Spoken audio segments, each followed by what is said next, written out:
이렇게 웃다가 끝나는 영화도 보기 쉽지는 않을 것 같은데요. 그래요.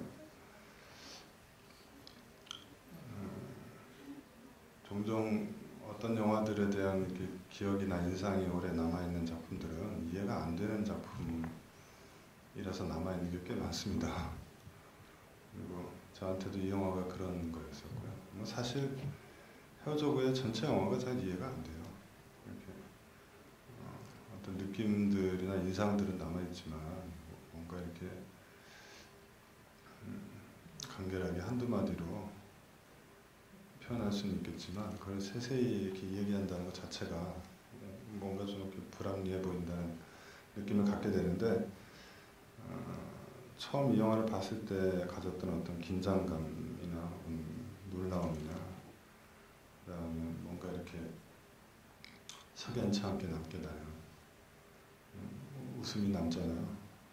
그래서 멋쩍거리듯이 이렇게 뒷부분을 앉아서 보면서 웃음이 어때 피식 저도 웃음이 나오긴 했는데 이게 도대체가 뭘 지칭하는 것인지를 알기는 굉장히 어렵습니다.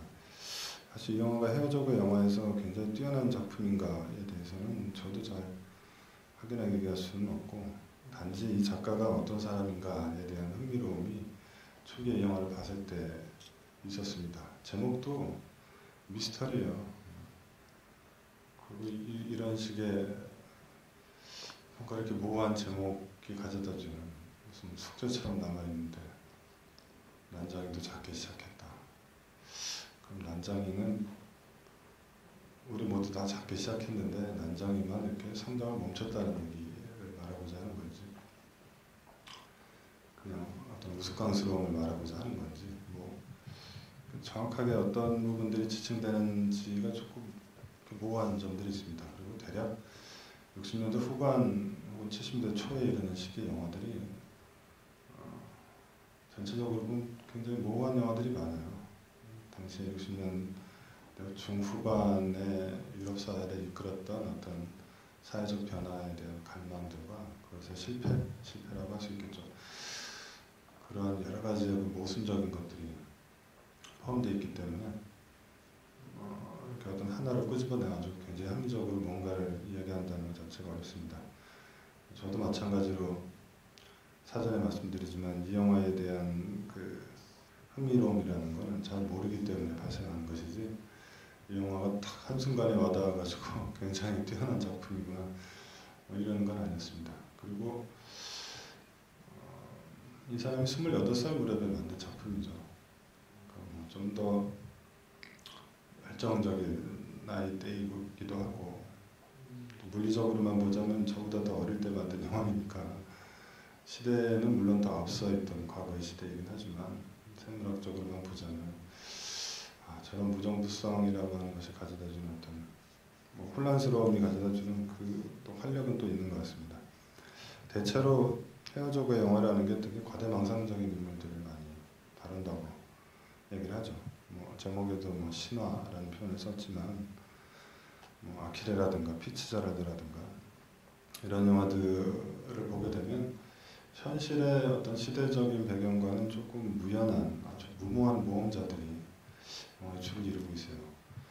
60년대나 70년대 시대로만 보자면 일반적으로 동시대성이라고 이렇게 얘기를 할 때 그 시대의 현실이라고 하는 것들을 영화 안에서 반영하는 그런 패턴들이 있다면 헤어져고는 굉장히 먼 나라를 가고 그것도 시기적으로 또 먼 과거 쪽을 여행한 작가예요. 굉장히 많이 돌아다닌 사람이고 그래서 뭔가 현실적인 독일의 역사와 마주했던 유저먼 시네마 우리가 유저먼 시네마 이러면 통념적으로 갖고 있는 독일의 역사라고 해도 그 과거죠. 혹은 동시대 안에서 이렇게 뽑아낼 수 있는 그런 과거.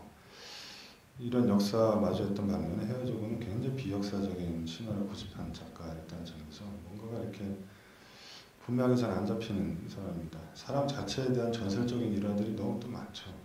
이번에 다큐멘터리 같은 걸 보시면 헤어져고라는 인물이 그의 영화만큼이나 얼마나 망상적인 인물이었는지 그래서 나의 친애하는 적 그런 다큐멘터리를 보면 영화 찍을 때 클라우스 킨스키와 했던 초월 겨눈에서는 이 촬영장을 빠져나가면 쏴주겠다 이런 식의 그런 식의 무모한 행동을 벌일 만큼 이 작가 자체도 굉장히 합리적인 분석을 넘어선 작가라는 생각이 들고 온갖 수식어구를 다 달고 다니는 그런 감독이기도 합니다. 개성 자체를 이런 감독들은 저 같은 소심한 사람이 보기엔 범접할 수 없는 사람이기 때문에 영화만큼이나 사람에 대한 것도 조용히 이해할 생각을 안 하게 되죠. 근데 큰 틀로 보자면 초기작들, 특히 이 영화 정도까지 이르는 초기의 영화들, 이후의 영화들에는 또 조금 어떤 차이들이 보이긴 하지만 감독이라는 게 뭔가 이렇게 거대한 프로젝트를 생각할 때가 있고 아주 사소하고 작은 그 프로젝트를 생각할 때가 있을 것 같습니다. 거대하고 의미 있는 기획들이 있고 어떤 하찮거나 아주 작은 아주 소소한 것들이 있는데 헤어져고의 경우는 전자가 굉장히 과대하게 많이 얘기된 것 같아요. 아까 말씀드렸던 아킬레 시니분노라든가 피츠라드라든가 이런 영화들은 포스터만 봐도 거대하잖아요. 산 위에 배가 있다든가 뭘 끌고 올라간다든가 거대한 자연적 배경을 근거로 해서 거기에 대단히 무모한 도전을 하고 있는 이 인물들의 모험담이 펼쳐지는데 거기에 비하자면 상대적으로 이 영화는 그 반대극에 있다는 생각이 듭니다. 인물도 굉장히 작고 이들이 도대체 무슨 저항을 한다고 하는데 뭐 해야 하는 건지도 잘 모르겠어요. 이 공간도 어디 있는지는 잘 모르겠고 그리고 여행의 작가라는 관점에서 보자면 이동성이 있어야 될 텐데 이 영화는 이동성이라고는 거의 제로에 가깝죠.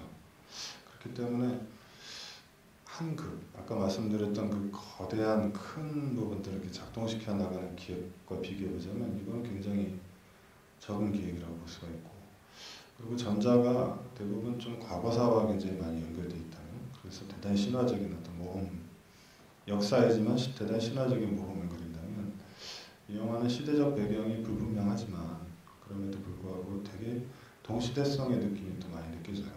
그래서 아무래도 이 영화를 봤을 때 느꼈던 그 이상한 느낌이라는 게 옛날 얘기라면 옛날 얘기로서 신화로서 받아들일 수도 있지라고 여겼던 부분들이 동시대 안에서 들어왔을 때 헤어져고 영화에서 느껴지는 이상함 같은 건데 그럼에도 불구하고 또 우리가 평상시에 한두 명 정도나 볼 만한 사람들이 영화의 전체를 또 이루고 있잖아요. 이 영화에는 이렇게 표현하는 건 어울리지 않지만 어쨌든 일반적으로 평균적인 크기를 지닌 사람들은 영화에 등장하지 않고 모든 인물들이 다 난쟁이들로 구성되어 있기 때문에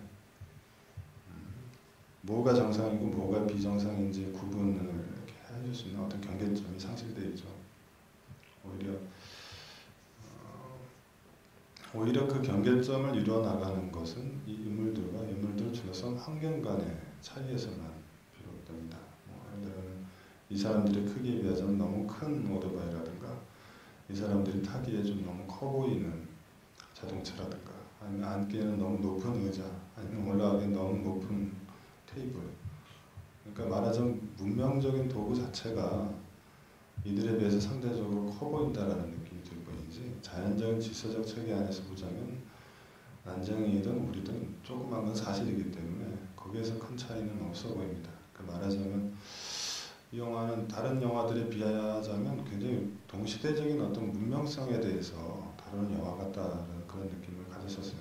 그렇기 때문에 훨씬 더 흥미를 느꼈던 게 있고 또 하나는 이 영화가 나온 시점이 70년이라는 시대를 감안하자면 1968년에 있었던 정치적인 혁명의 실패 이후에 패배 이후에 좌절 이후에 만들어진 영화라는 점에서 이 영화가 단순하게 어떤 우화적인 그런 이야기를 그린다기보다는 그 시대에 대한 헤어져고의 그 무언가의 정치성이라고 하는 부분들이 영화에 투영된 듯한 그런 느낌을 갖게 됩니다. 근데 그게 뭔지가 잘 안 잡혀요.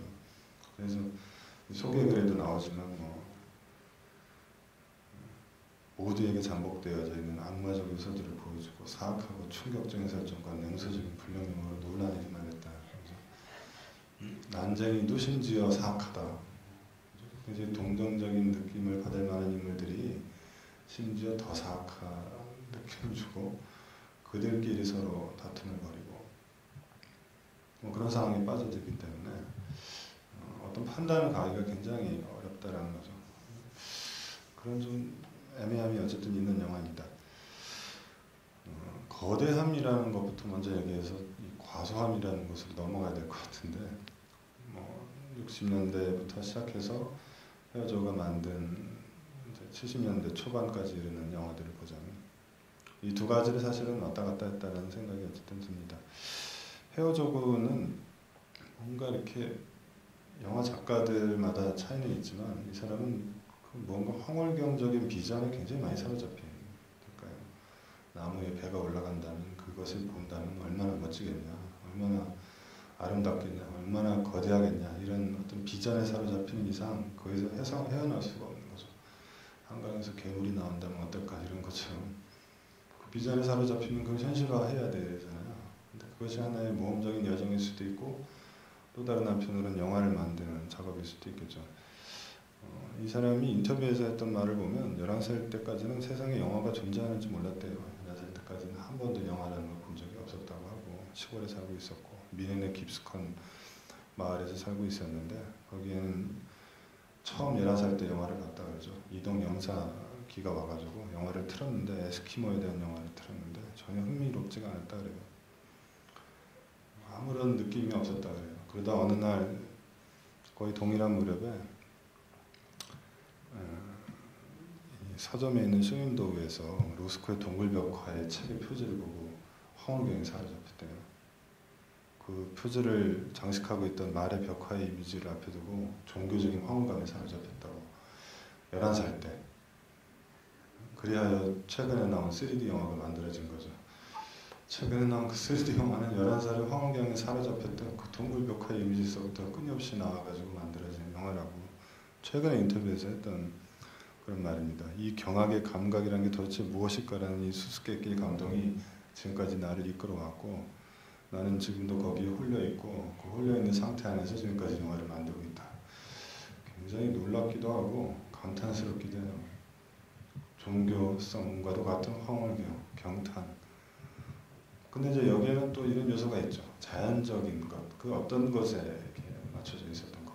분명히 11살 때 봤던 에스키모 영화도 에스키모의 자연적 배경을 다룬 영화였을 텐데 그건 그렇게 큰 느낌을 안 줬는데 동굴벽화가 가져다줬던 그 모호한 감각. 1만 년이나 10만 년 전 석기시대의 사람들에게 자연과 인간 간의 관계가 무엇이었을까에 대한 11살 때의 생각이라는 것이 그 영화를 끌어왔다라고 보통 얘기를 합니다. 그리고 그것이 어쨌든 최근 영화까지 이루어져 오는 건데 동시에 그런 물에서 여기서 이렇게 느껴지는 하나의 그 느낌이 있어요. 황홀경 혹은 미스터리라고 하는 측면이죠. 뭔가 이렇게 알 수 없는 어떤 것에 감동을 느낀 것. 근데 그 알 수 없는 어떤 것의 감동이라는 건 뭔가 자연과 인간이 이렇게 맞닥뜨렸을 때 나타나는 그런 어떤 지점.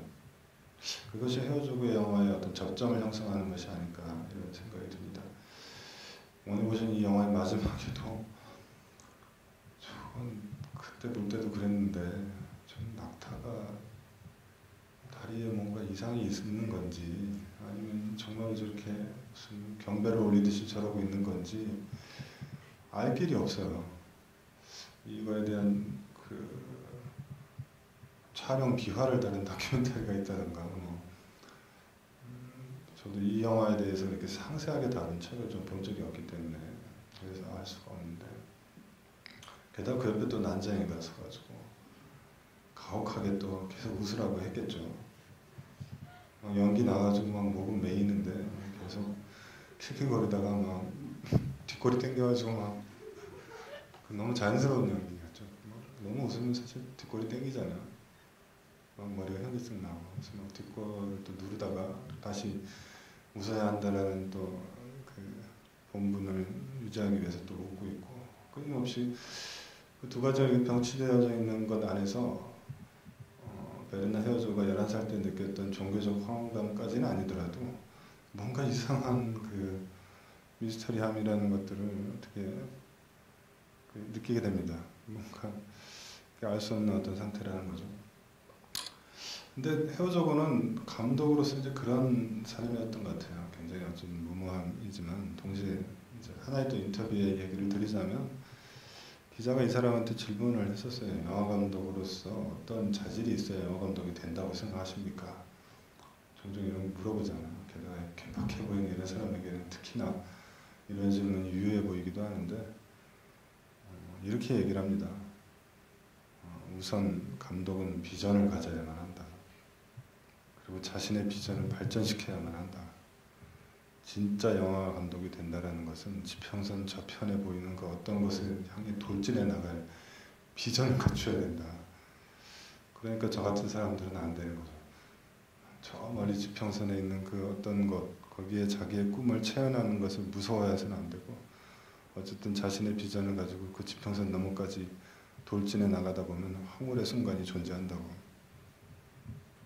영화는 그런 황홀경 혹은 종교적인 황홀을 보여줄 수 있어야 되는데 그것은 어떤 비전을 만들어가는 것이다. 그것이 작가로서 내가 추구하는 거다. 이렇게 얘기를 합니다. 도저히 이제 이런 사람은 될 수가 없는 존재성이죠. 사실 세상에는 두 명의 작가가 있는 것 같아요. 한 명은 도저히 범접할 수 없는 세계에 거주하고 있기 때문에 그런 사람은 완전히 나와 다른 개성으로서 영화를 만들어가고 있다. 이렇게 느껴지는 사람들이죠. 베르이만, 타르코프스키, 경험이 좀 다르지만 헤어지고 같은 경우도 있어요. 하지만 놀랍게도 고다르 같은 사람은 이상하게 범접의 대상이 돼요. 그가 만드는 영화들을 보면 뭔가 이렇게 지평선 향해 돌진해가 나가면서 무슨 비전의 황홀경에 사로잡힌 사람이 아니잖아요. 스위스 집에서 앉아가지고 중얼중얼거리면서 우리들이 다 봤을 법한 안 본 영화들도 많긴 하지만 그런 걸 몽타주 해가지고 이스트와드스에만 이렇게 되뇌이고 있을 때 그건 우리도 집에서나 극장에서 할 수도 있을 법한 얘기들입니다. 그렇기 때문에 고다르는 오히려 되게 친숙한 작가예요. 이 사람은 오히려 말하자면 개성이 강한 작가가 아니라는 거죠.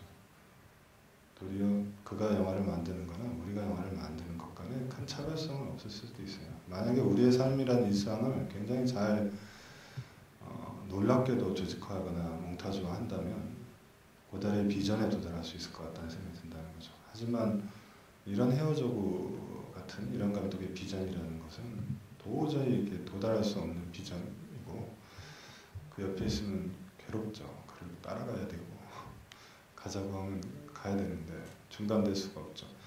헤어조고의 그 아킬레신의 분노가 그런 거잖아요. 우리의 여행이 실패로 끝나는 게 두려운 게 아니다. 발견하지 못하고 되돌아갔는데 다른 사람이 와가지고 그걸 발견하면 그것이 얼마나 고통스러울까. 이런 거고. 실패는 문제가 안 돼요. 저기가 우리의 고지다라고 끌고 가더라도 거기서 발견하지 못하더라도 상관이 없어요. 하지만 다른 사람이 그걸 발견해버리면 그건 괴롭다는 거죠. 그러니까 그런 비전, 그러니까 뭔가 그 사람이 개인에게 있어서만 소유될 법한 그런 비전을 형성하는 것이기 때문에 솔직히 말하자면 이런 류의 작가는 그의 개성이나 그의 비전이 처음부터 별로 흥미롭지 않아 이러면 그냥 쉽게 내팽개쳐집니다. 궁금하지도 않고 너무 괴로운 거죠. 이제 세 번째 봤으니 네 번째부터는 안 보기로 결심하게 되는 거죠. 하지만 고다르나 아주 일상적인 작가들이란 감독들의 영화라는 건 그렇지 않아요. 홍상수 감독의 영화는 언제나 흥미롭잖아요. 뭔가 그의 비전이 뭐 이렇게 어떤 건지 이것 때문이 아니라 그냥 그의 비전이 보여주는 바가 우리의 모습, 우리의 일상 안에서도 비춰질 법한 그런 것인데 그것이 어떻게 구현되고 어떻게 구성되어져 있는지 거기에 또 어떤 사람이 또 그런 일을 하고 있는지 오늘은 이자벨 베론, 내일은 제인 버키, 모레는 뭐 누가 될까요? 하여간 그런 모습들을 보고 싶어 한다는 거죠. 그리고 대단히 자연스럽게 영화에 접근해 들어갈 수가 있어요. 근데 헤어조고는 그런 분이 아닙니다. 이 중에는 또 그런 비전에 이제 열망을 갖고 있는 분들도 있으리라고 생각했기 때문에 또 종종 감독이라고 하면 그 정도의 비전을 소유해야만 영화를 만든다고 생각하기 때문에 그런 부분에 좀 약간 최고조에 있는 사람이 헤어져고가 아닌가 이렇게 생각이 듭니다. 실제로 망상에 빠진 인물들, 그리고 이 망상에 빠진 인물들에 걸맞는 또 환경이 있어야 돼요. 나의 망상은 거대한데 동네에서 놀고 있으면 안 되잖아요. 이 망상에 걸맞는 거대한 아프리카의 밀림지대든 산이든 뭐 있어야 되죠. 분화부든. 그래서 사실은 이런 망상적인 것, 환각적인 비전에 사로잡힌 사람들이 언제나 승부하는 것은 이 자연적인 풍경적인 어떤 거대함의 세계들이죠. 그리고 그것은 이 인물에 걸맞을 만큼 거대한 크기로서 존재해야만 되고, 그렇기 때문에 그들이 벌이는 어떤 모험이나 여정이라고 하는 것은 아주 거대한 연극일 수도 있고 거대한 오페라 같은 그런 게 되기도 합니다. 그래서 헤어져고의 영화를 보게 되면 뭐 이 영화도 그렇지만 도대체가 그런 식의 사로잡혀 있는 그 인물들을 잊을 수가 없습니다. 아주 절대적인 존재인 자연에 대항하는 인물들 같은 느낌인데 뭐 너무나도 많이 느끼실 수 있겠죠.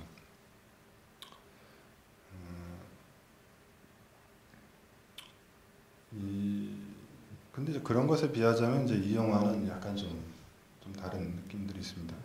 하지만 좀 공통적인 부분들은 있어요. 헤어져고 영화의 인물들이 갖고 있는 어떤 극단성의 느낌에서는 대단히 비슷한데요. 그냥 뭐 지루한 얘기지만 아주 일반적인 얘기를 하자면 그 인물들은 무언가에 이렇게 사로잡혀 있고 무언가에 억압하에 놓여져 있기도 하고 환각적이거나 무언가에 최면적으로 뭔가에 끌리듯이 이렇게 따라가게 되는 그런 인물들입니다. 근데 그들은 또한 사회 안의 영역에서 보자면 중심보다는 굉장히 주변적인 인물들입니다. 근데 헤어져고는 언제나 이렇게 얘기를 해요. 특히나 이제 이 영화 관련해서도 그런 얘기를 하는데 내가 보여주는 그 인물들은 한계적이고 사회에서 보자면 주변적이지만 그들은 괴물이 아니다. 이 점을 언제나 이제 중요하게 부각시킵니다. 괴물이 아니다. 사실상 괴물이라고 한다면 그것은 그들이 둘러싸고 있는 세계다. 혹은 두 가지 측면의 괴물이 있다고 생각하는 것 같아요. 그들 자체가 괴물적인 인물들이라기보다는 그들을 둘러싸고 있는 풍경과 환경적 세계가 훨씬 더 괴물스럽고 이 영화에서 보자면 인물들 주변에 놓여져 있는 거 환경적인 것들이죠. 자동차든 뭐 좀 낙타일 수도 있는 거고 좀 닭들일 수도 있는 거고 저도 닭을 싫어하지만 이렇게 닭이 많이 나오는 영화는 보기가 힘들죠. 던지고 난리치는데 근데 동시에 그것은 인물들의 내면 안에 또 존재하는 어떤 괴물 또 이렇게 얘기를 하죠. 그래서 그것은 우리들 내부에 숨겨져 있는 어떤 자아 같은 거.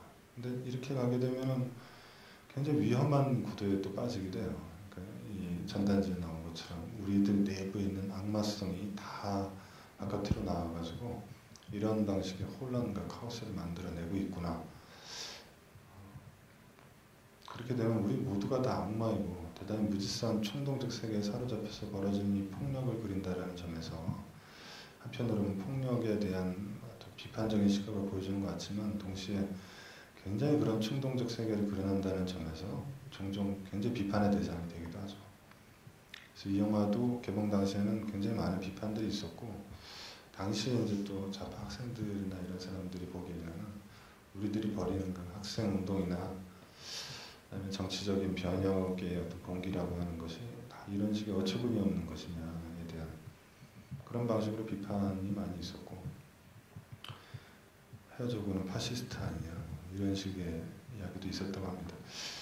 뭐 그럴 수도 있고 아닐 수도 있다는 생각이 들어요. 정확하게 저도 아니라고 말을 못하겠어요. 이런 영화를 보고 나면 그래 그런 부분들도 아마 내적으로 있지 않을까. 그리고 그렇게 강한 어떤 비전의 환각에 사로잡힌 사람들이 갖는 그 충동성들을 보게 되면 위험성을 또 느끼게 되죠. 하지만 뭐 헤어져고는 또 이런 식의 얘기를 합니다. 만약에 우리가 과학자 같은 방식으로 이 사람은 무슨 어떤 인류학자 같기도 하고 뭔가 인간이나 사람, 인간이라고 하는 것에 대한 어떤 관찰적인 입장에는 과학자 같은 사람 같기도 해요.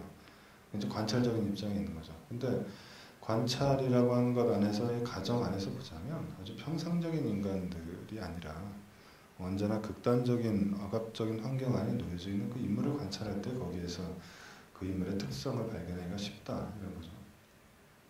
말하자면 여기에 놓여져 있는 이 극단적인 어떤 순간과 상황이라는 것 안에서 사람들이 보여주는 바 거기에서 그 무언가를 끄집어낸다는 거고, 그렇기 때문에 대단히 극단적인 억압판에 놓여져 있는 사람들을 관찰함으로 해서 그들이 누구인지, 그들의 깊숙한 내면에 대해서 알 수 있다 이렇게 얘기를 해요. 그렇기 때문에 자신의 영화 안에서 놓여지는 어떤 극단적인 상황들, 극단적으로 보여지는 그 인물들이라는 것은 그런 관찰적인 시각 안에서 이제 간파될 수 있는 그런 환경적인 조성이라고도 볼 수도 있습니다.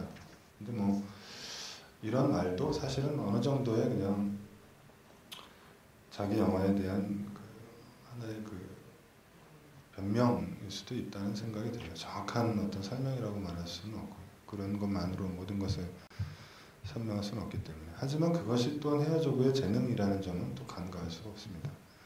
굉장히 예외적인 인물들을 영화의 주인공으로 등장시키고 정말 저런 사람은 헤어조그의 영화가 아니라면 결코 주연을 할 수 없을 법한 인물들이 그 영화엔 다량으로 어쨌든 등장하고 있죠. 그리고 그들 대부분은 대단히 비전문적인 배우들이 있어요. 아주 직업적인 전문적 배우들도 있지만 많은 수의 사람들이 비전문적인 배우들이고 대단히 생생한 인물들로 등장을 하고 있습니다. 거기에는 뭐 잘 알려져 있다시피 두 부류의 인물이 있죠. 브루노, 그다음에 클라우스 킨스키 같은, 그냥 봐도 인간에 가깝다기보다는 좀 인간화가 좀 덜 돼 있는 그 어떤 쪽에 훨씬 더 방향추가 기울어져 있는 듯한 그런 인물의 느낌이고,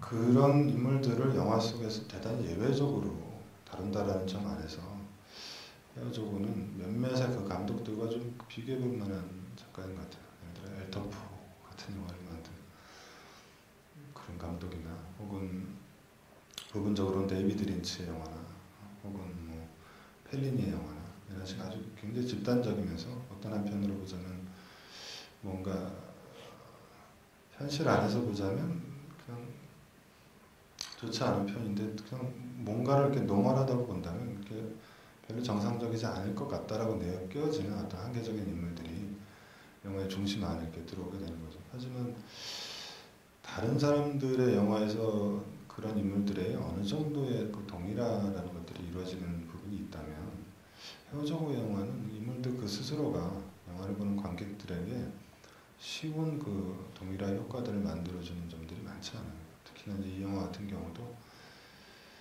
처음부터 끝까지 보더라도 어떤 한 지점에서, 저는 물론 이제 영화의 마지막에 웃음을 웃다가 뒷골이 땡겨서 이렇게 할 때 보여주는 그 아주 사소한 제스처가 그의 인간성이 아니라 그런 어떤 뭔가 그 느낌이 있어요. 근데 그것을 제외하자면 이렇게 쉽게 그 인물들의 감정적 이입이 되기가 굉장히 어렵다는 거죠.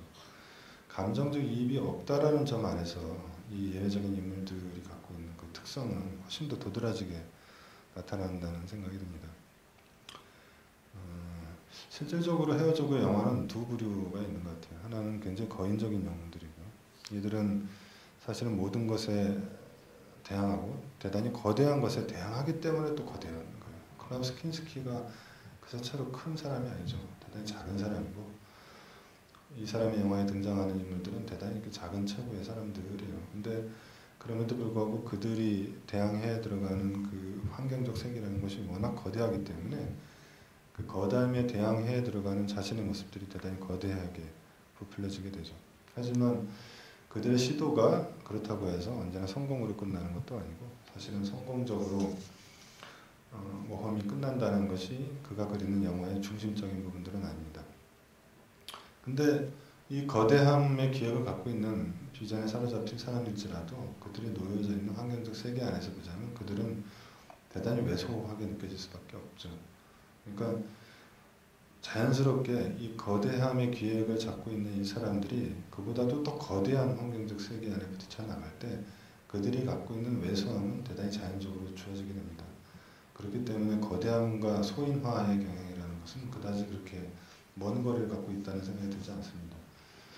거기에서 자연스럽게 이 헤어조그 영화에 나오는 소인화의 경향이 또 있다고 보여줄 수 있어요. 거대함과 거대함이 한 극으로 갖고 있는 이 소인화의 경향이 있는데, 오늘 보신 이 영화는 그 소인화가 자연적인 풍경적 세계 안에서 표현되어진다기보다는 문명적 세계 안에서 어떤 제도적인 규칙과 규범이 놓여져 있는, 이게 무슨 정신병동인지 도대체 아니면 뭐 가마원인지 아니면 무슨 뭐 서커스를 집단적으로 이루기 위해서 이런 사람들만 모아놓고 이루어진 훈육원인지 정확하게 알 수 없지만, 그 기관 안에 놓여져 있는 이 사람들은 그 자체로 소인화를 갖고 있죠. 그러니까 체구가 적다라는 것만이 아니라 그들이 놓여져 있는 환경과의 관계 안에서 그 소인성이라는 부분들을 갖고 있습니다.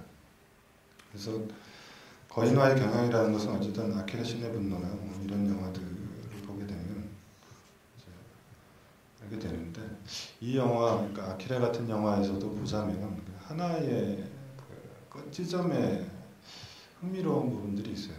그러니까 영화의 거의 마지막 부분에 이르게 되면 사람들이 뭐 완전히 환각적인 상태에 빠지고, 처음에 뭔가를 발견하겠다고 하다가 나중에 또 환각적인 상태에 빠지고, 탈진한 부하들을 데리고 아키라가 자신의 환상을 버리지 못한 채 항해를 떼목을 타고 가는데, 그 순간에 부하들은 다 죽어버리고 혼자 살아남아 있는 이 아키라라는 인물이 원을 그리면서 이렇게 떠돌아다니고 있는 그 떼목의 모습을 보여주는 것이 영화의 마지막을 이루고 있습니다. 60년대 만들어진 영화나 70년대 초반의 영화, 그리고 이 영화에서도 반복적으로 보여지는 게 대단히 이상한 방식으로 서클을 이루고 있는 그 운동산들이에요.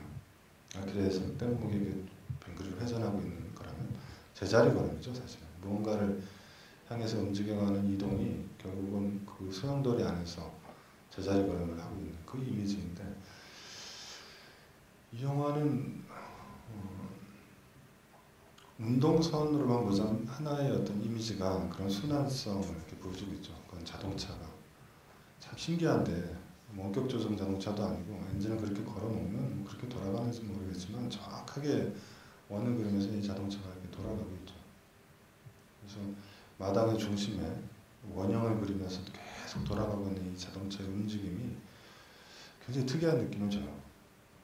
나중에 그 자동차는 뭔가 이렇게 이상한 분화구지대 같은 데다가 폐기처분 시키는데, 그때 볼 때도 그랬지만 오늘 보면서도 저걸 어떻게 건지나 이런 생각이 드는데, 집어넣는 건 그렇다 치고 저기다가 저걸 쳐놓으면 저걸 크레인으로 끄집어내도 참 힘들 텐데, 그런 걱정이 앞서는데 헤어조그는 그런 생각이 전혀 없었겠죠. 일단 넣는 비전에 몰두하다 보면 빼는 비전은 없으니까.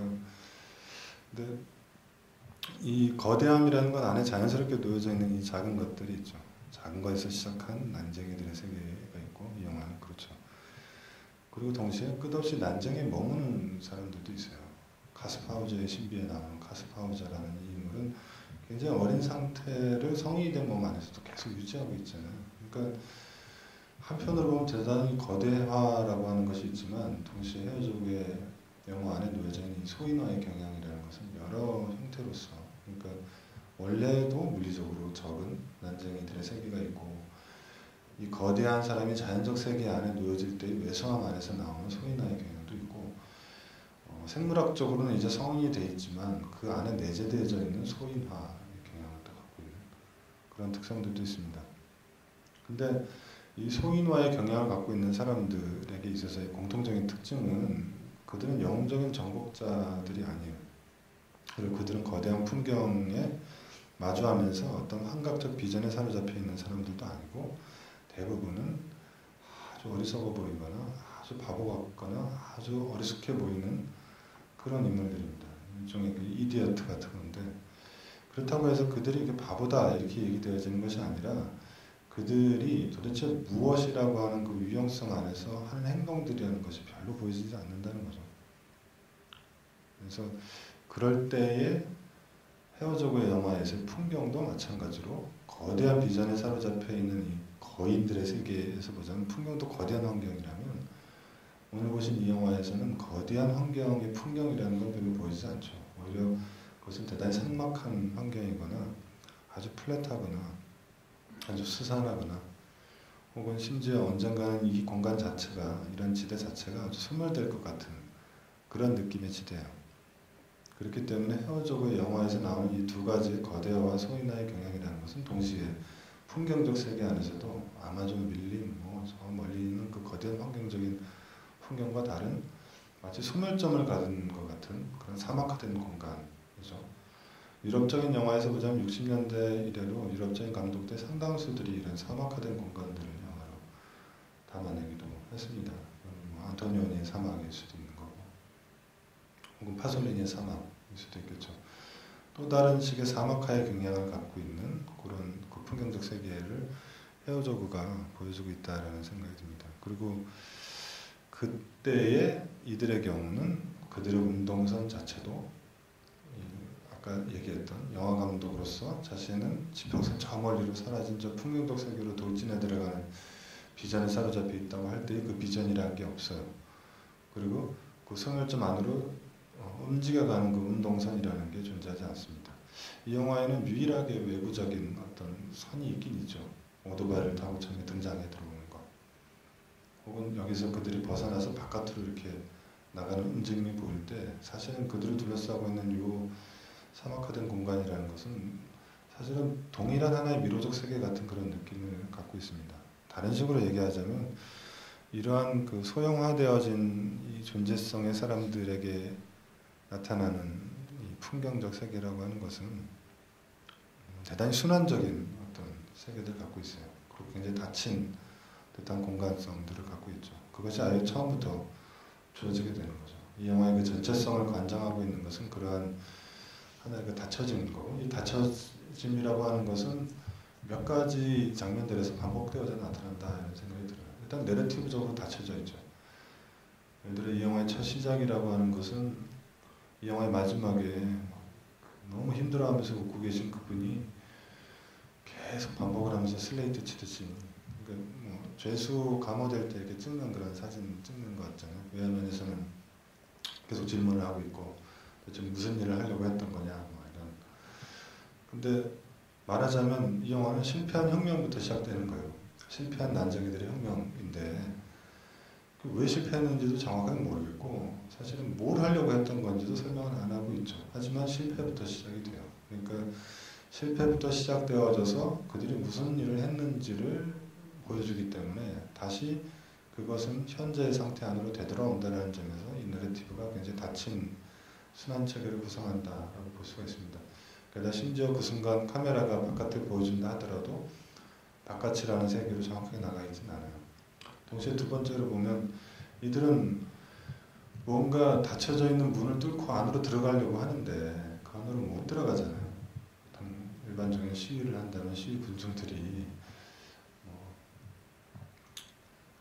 공장 안으로 들어갑시다. 그런데 공장은 닫혀 있고 문은 철통같이 닫혀 있고 그 안으로 진입은 실패에 들어가는 그런 식의 교착 상태에 빠져 있는 그 구도가 있습니다. 동시에 말씀드린 것처럼 이 마당의 중심을 차지하고 있는 그런 어떤 원안적인 자동차의 움직임이라는 것도 하나의 서클을 이루고 있는 거죠. 그리고 동시에 영화의 마지막 미스터리한 영화를 볼 때마다 나머지 다른 것들도 잘 이해가 되진 않지만 이 마지막에 보여지는 그 낙타와 웃음이라는 것도 그래요. 끊임없이 그 웃음은 계속 반복적으로 등장할 테고 그렇게 해서 그것이 그 무언가의 완결적 엔딩을 갖지 않을 것 같은 어떤 순화성의 느낌들이 있습니다. 끊임없이 반복될 것 같은 그것이 갖고 있는 그 엔딩, 종결부가 갖고 있는 그 끝지점이라는 것을 느낄 수 없는 그 상태로 이렇게 하지만 그럼에도 불구하고 다른 식으로 나아가진 않을 것 같은 그런 상태가 갖고 있는 어떤 순환성이라는 것이 영화의 전체를 또 관장하고 있다라는 생각이 듭니다. 그것이 헤어져고 영화에서 보자면 아까 얘기 드렸던 아켈 신의 분노 같은 거대한 모험극을 벌이는 인물에게도 동시적으로 그런 순환성이 등장하지만 이런 소인들의 세계 안에서 보여지는 이 영화들 안에서는 아예 원천적으로 주어져 있는 듯한 그런 느낌이 듭니다.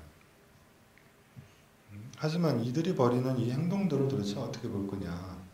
우리가 거대한 세계의 비전에 사로잡히는 숭고한 계획, 실행 혹은 실패가 가져다주는 그것의 비전이라는 것은 손쉽게 도저히 우리들이 범접할 수 없음에도 불구하고 그것은 수용성의 영역 안에서 보자면 따라가는데 도리어 이런 부분들은 따라가기가 굉장히 어렵다는 거예요.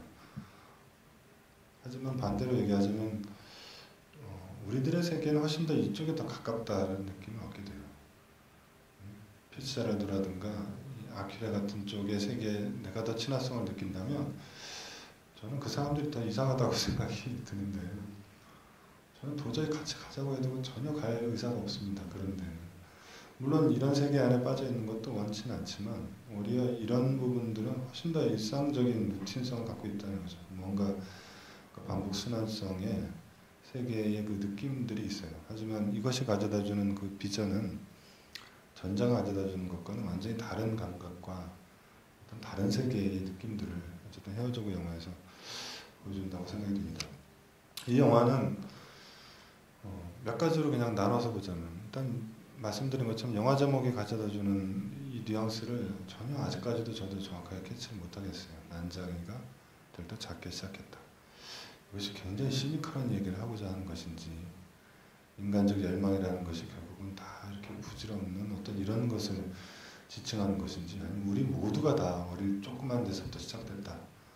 이런 얘기를 지칭하자는 것인지 아니면 70년대라는 시대, 60년대 시대의 고도성장이라는 고도성장이라는 것으로 얘기되는 이 성장성에 대한 부분들을 굉장히 비판적인 시각으로 브레이크를 걸고 있는 그런 식의 느낌의 뉘앙스인지 여러 가지가 좀 복합적이라는 어쨌든 느낌입니다. 그래서 여전히 이 영화 제목은 언제나 들을 때마다 참 멋진 제목이다라는 생각을 하면서도 모지라는 것에 대한 정확한 어떤 하나를 제약점을 못 잡고 있는 부분들이 있습니다.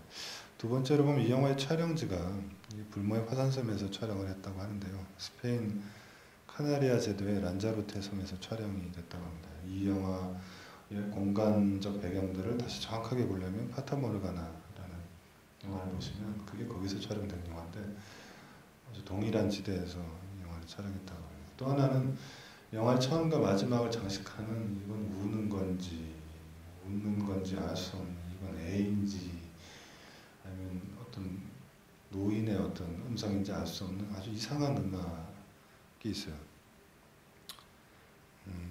이거는 이것도 카나리아 제도섬의 포크송이라고 하는데요.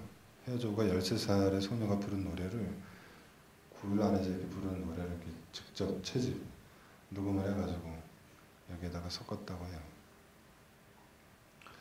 그 음악이 도대체 정확하게 뭘 지칭하는지는 잘 모르겠어요. 근데 웃음소리와 이 노래는 울음소리 같기도 한 그런 느낌이에요. 근데 게다가 13살의 소녀가 부르는 것과 난쟁이가 이렇게 계속 껄껄거리는 그 웃음소리가 같이 묘하게 이렇게 병치되면서 불러주는 그 뭔가 이렇게 모호한 어떤 느낌들이 어쨌든 이 영화에 있습니다.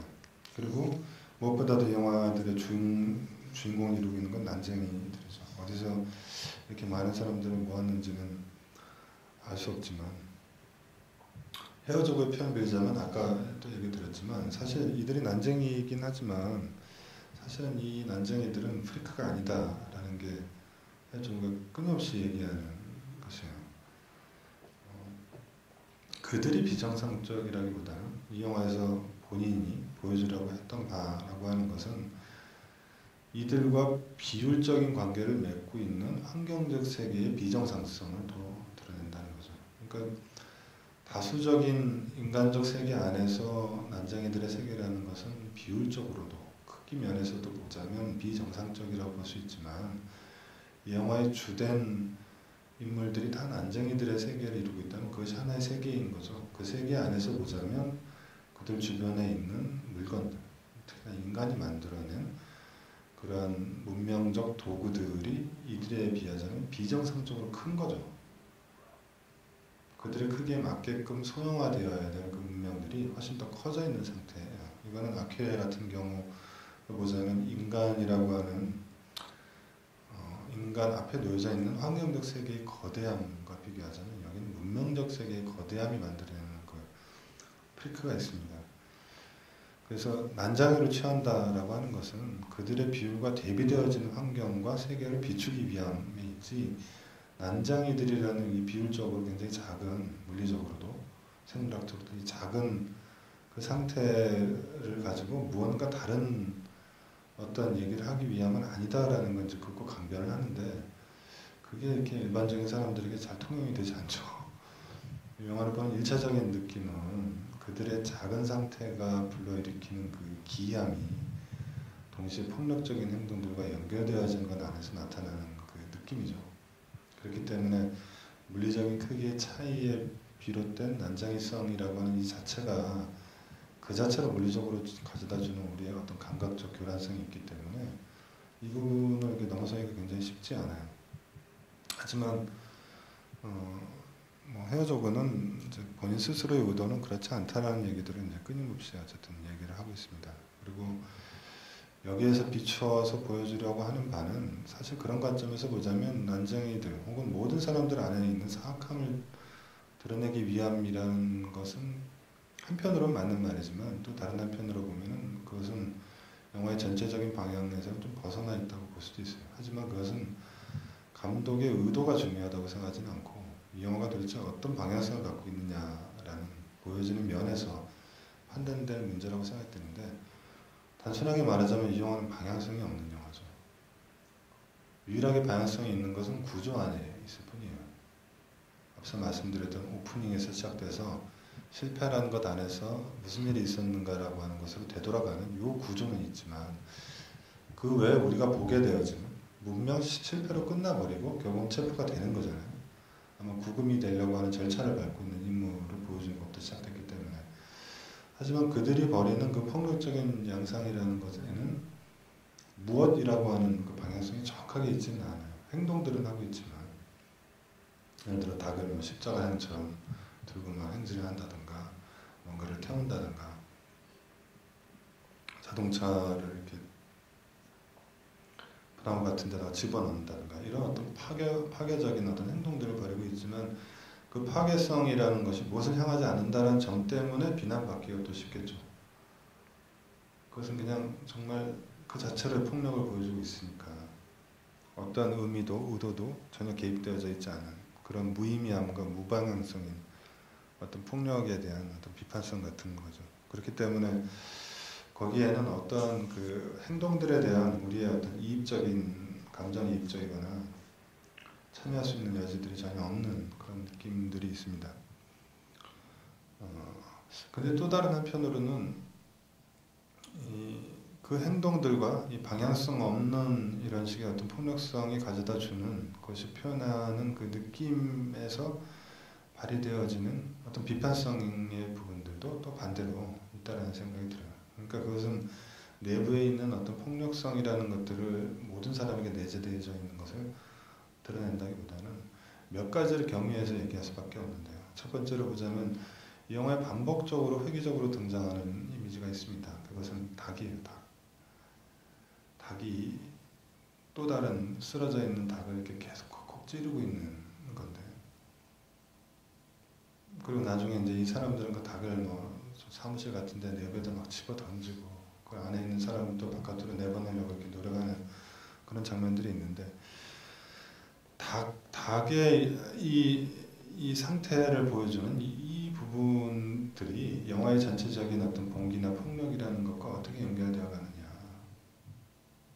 그것에 따라서 뭐 어떤 다른 느낌들이 존재할 거라는 생각이 듭니다. 그러니까 이 영화는 어떤 인간적 세계에서 벌어지는 그러니까 예를 들어서 사악함이라든가 그런 것에 의해서 폭력이 양산이 되고 그것이 무정부정의 상태를 만들어 간다라는 그런 의미 안에서 보자면 그것은 어느 정도의 사회성이라는 여지들을 갖고 있는 거잖아요. 근데 이 영화는 그러한 사회성이라는 요소를 굉장히 많이 제거하고 있는 느낌입니다. 그렇기 때문에 1차적으로는 대단히 은유적이거나 알레고리적으로 해석할 수도 있지만 동시에 그것을 즉게 자연적인 것으로 볼 수 있는 지점도 동시에 있다는 생각이 듭니다. 그게 닭에 대한 것과 또 영화의 마지막에 나오고 있는 그 낙타가 보여주는 그 이미지 도대체 그것은 그 어떤 사회적인 해석의 잣대들을 혹은 부여하기가 굉장히 어려운 부분들이 있다는 거죠.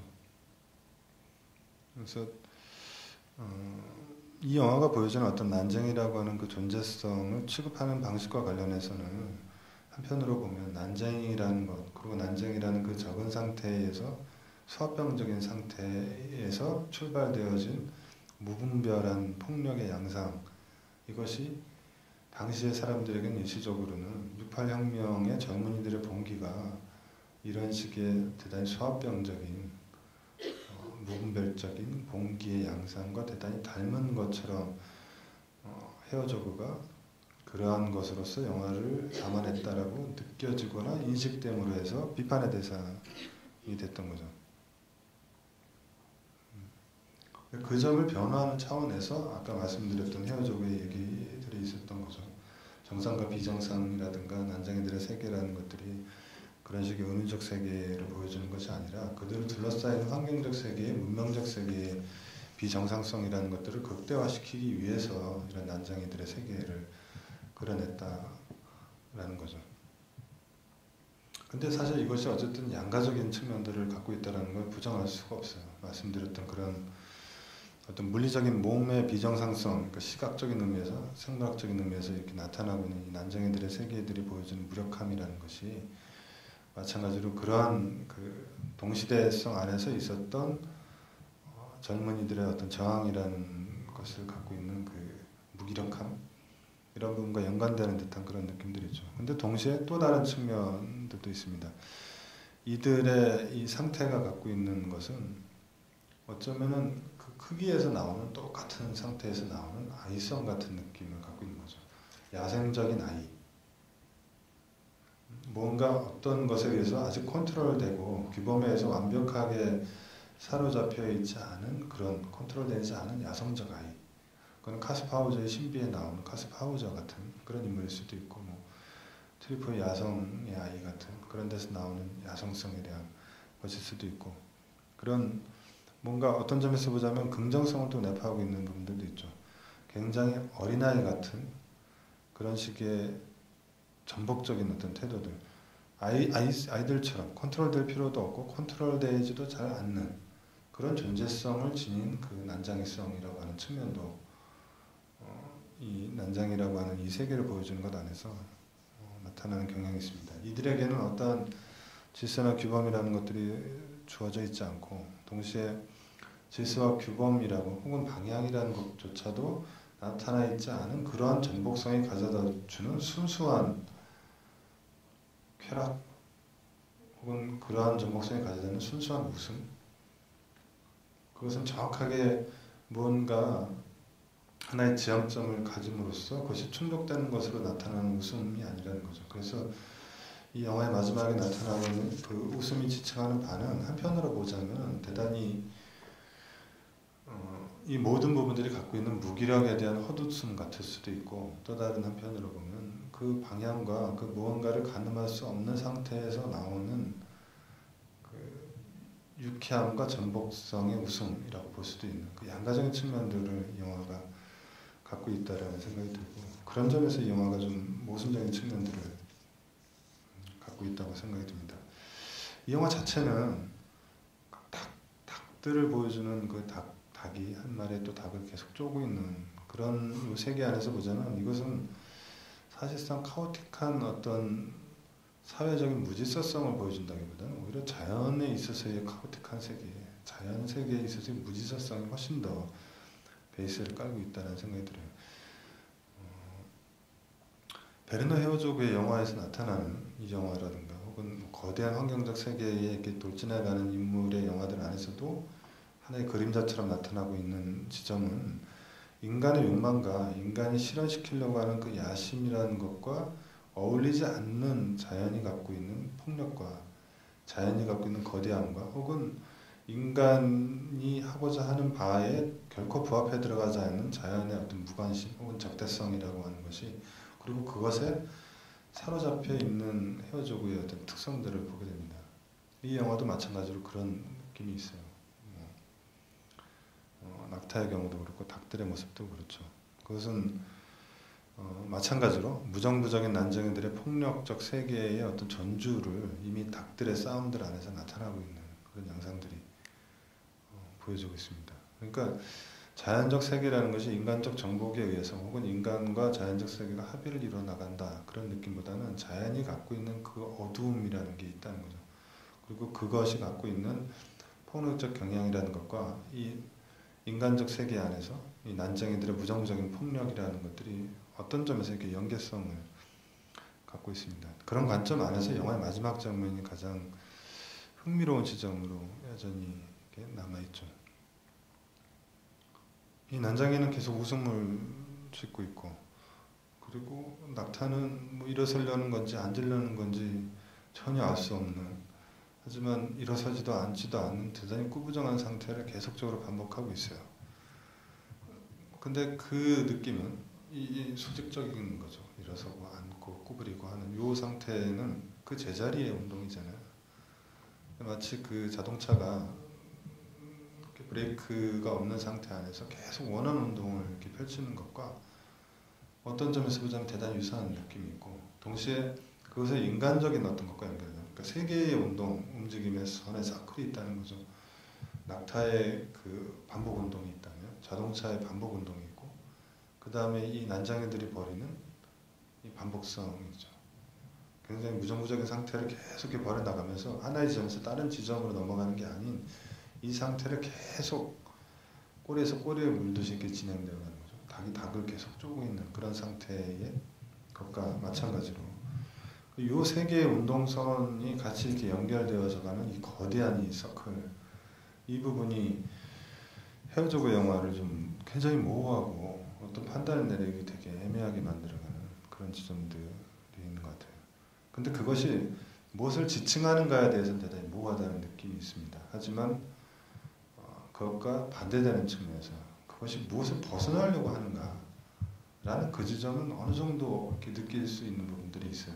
그것도 완벽하게 얘기할 수는 없지만 그것은 정말로 무정부적인 어떤 인간적 폭력이라든가 인간의 야망과 욕망에 부합되는 어떤 세계를 만들려고 하는, 그것이 선의에서 시작됐던 혹은 뭐 불의에서 시작됐던 혹은 뭐 헤어족의 입장에서 보자면 그 정치성에 대해서 정확하게 말할 수는 없지만 그것이 어떤 지향점을 갖고 있는 정치적 지향점을 갖고 그것의 목적에 걸맞는 무언가를 수행하려고 하는 그 행동들이 보여지는 어리숙함이거나 혹은 그것이 완벽한 상태에 도달할 수 없는 것, 끊임없이 그것은 마치 산업자본주의 사회 안에서 어떤 하나의 욕망의 지정점이 계속 시계열 안에서 시차를 달리해가면서 끊임없이 이동해가는 그 상태를 따라가지 못하는 거죠.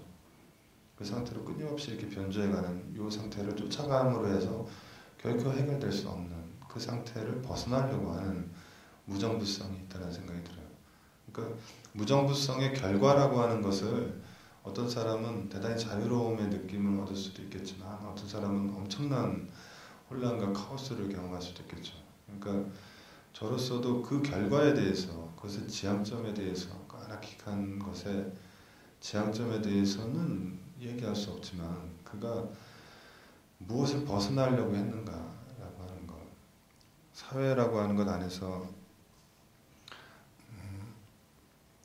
이 어떤 급진적인 단절을 이뤄냄으로 해서 뭔가의 사회적 변혁을 이뤄내려고 하는 그 시도성이라고 하는 부분들이 오히려 사실은 대단히 무기력하거나 어떤 관성적인 측면들을 갖게 되는 거고, 그것에서 벗어남으로 해서 훨씬 더 자유로움이거나 혹은 훨씬 더 잠재성과 가능성이라고 하는 것들을 가진 무정부성이라고 하는 부분들로 이것을 이끌어간다라고 하는 그 지향점, 그 부분들은 이렇게 느낄 수가 있겠죠. 그래서 두 가지의 모순적인 측면들이 이 영화에는 이렇게 작동하고 있다는 생각이 듭니다. 하나의 닫힌 서클이라고 하는, 이것을 벗어나지 못하는 대단히 소화병적인 어떤 상태가 있다면, 또 다른 한편으로는 그러한 그 지향점을 정확하게 설정되어져 있지 않은 무방향성과 무의미성의 행동들 안에서 나오고 있는 그 교착 상태에 빠져 있는 듯한, 하지만 그것의 어떤 지향점이 분명하게 진행되지 않는 그런 행동들 안에서 그것이 갖고 있는 오히려 자유로움과 무정부성 안에서 나타나는 그 잠재성의 폭들을 늘려나가려고 하는 그런 시도, 그런 기획, 이 부분들이 이 영화에는 또 있다라는 생각이 듭니다. 그게 이제 거대화의 경향을 갖고 있는 그 모험적 시도와는 조금 다른 차원에서 이런 소영화의 시도를 갖고 있는 이런 영화에서 보여지는 특징이라고 볼 수가 있을 것 같습니다.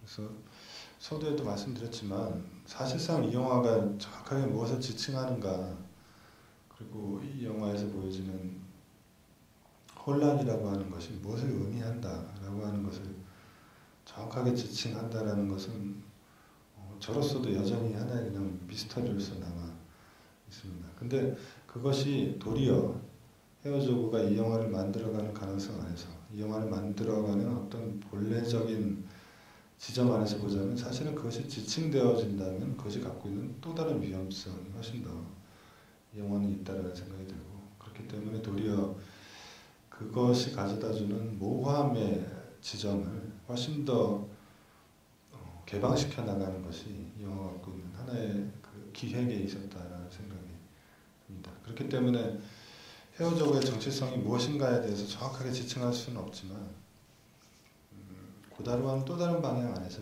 모호성으로 가득하 있는 그 정체성이 이 영화에는 있다라는 생각이 듭니다. 그러니까 고다르는 거의 동시대적으로 영화를 만들어갈 때의 정체성 안에서 카오틱한 것 가운데에서 형성되어지는 그 어떤 것을 겨냥해 나가죠.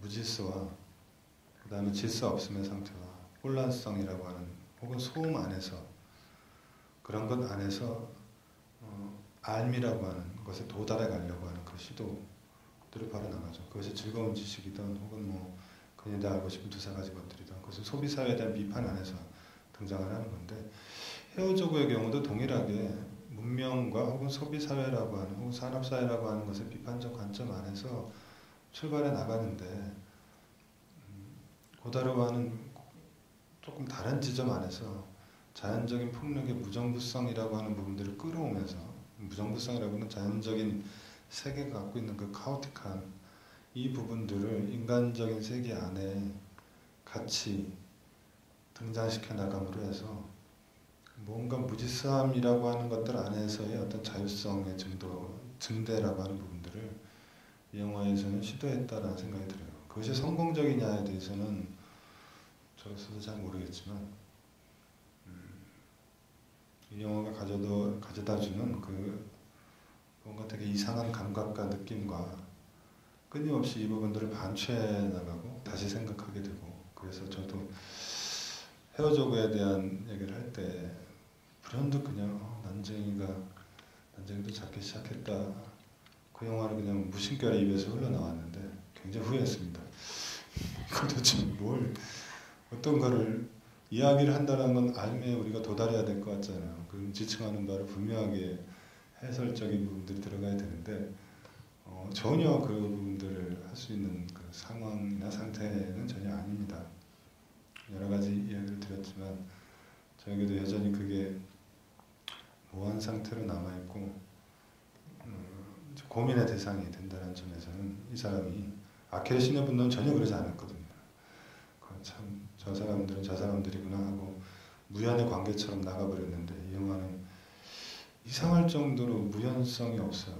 그렇다고 내가 이 세계와 뭔가 연관되어 있냐? 이걸 발견하기도 쉽지는 않은데, 그런데 여전히 계속 붙어있는 그 느낌이 있다라는 게 헤어조구가 굉장히 성공적인 영화를 만들었다. 저 개인적으로는, 저에게 있어서는 그런 측면을 어쨌든 얘기를 마지막으로 드리도록 하겠습니다. 네, 감사합니다.